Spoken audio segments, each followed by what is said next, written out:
Good morning everyone. I-share ko lang yung naanuhan ko na ano ko na yung Holy Spirit pala, yung chinins ka total ng sa katawan, tapos pagkatao mo, pag attitude mo, yun. Tapos sumunod ka sa mga ng Panginoon, naging interest ka na sa mga pagbabasa ng Bible, tapos makinig ng mga yun. Tapos parang yun ang tinatawag na pala Holy Spirit. Kasi ako talaga actually, ako party girl ako. Tapos talaga ako, mataas ang pride ko. Tapos talaga, grabe. Pag may mangaway sa akin, hindi ako rin, mataas ang pride ko. Pero alam mo, actually, tapos pag may nagkasala sa akin, hindi ako easy magpatawad. Ay, naku, grabe talaga. Pero actually, guys, sa totoo lang, yung time na yun na bago ako ma-Holy Spirit, galit na galit ako sa isang tao. Galit na galit ako.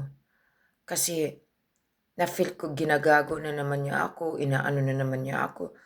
Talagang galit na galit ako sa kanya. One day na lang, na ako na biglang chinins ako.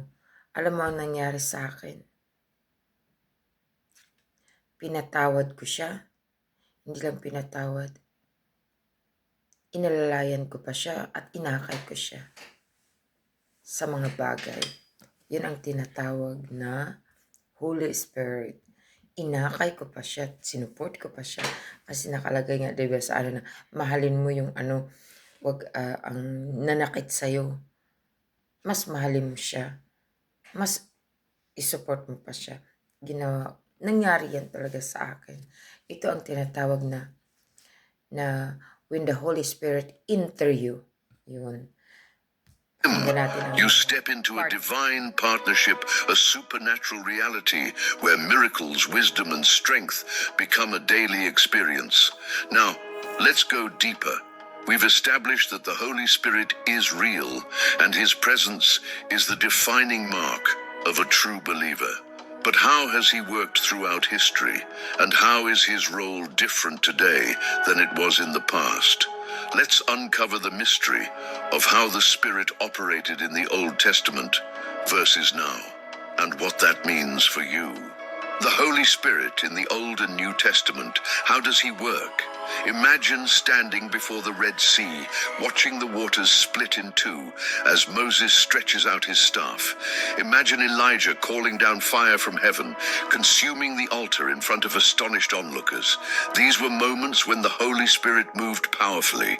But did you know that in the Old Testament, He didn't dwell inside people permanently?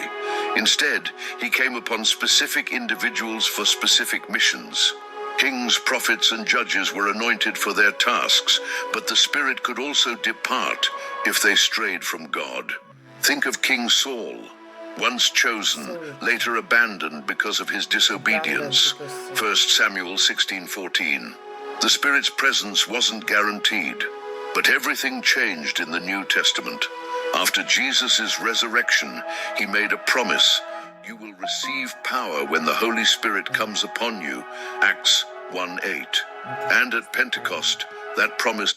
Kaya yun ang ko lang, Claire, dahil na ni-share ko na nagkaroon ako ng Holy Spirit na totally i-change ka ng Panginoon. Kahit ano ka pang pagkatao mo, kahit na naging hudas ka talagang tao na grabe, na pag in-change ka ng Panginoon, ma-change talaga yan pag pumasok sa'yo ang Holy Spirit. Have a nice day, everyone.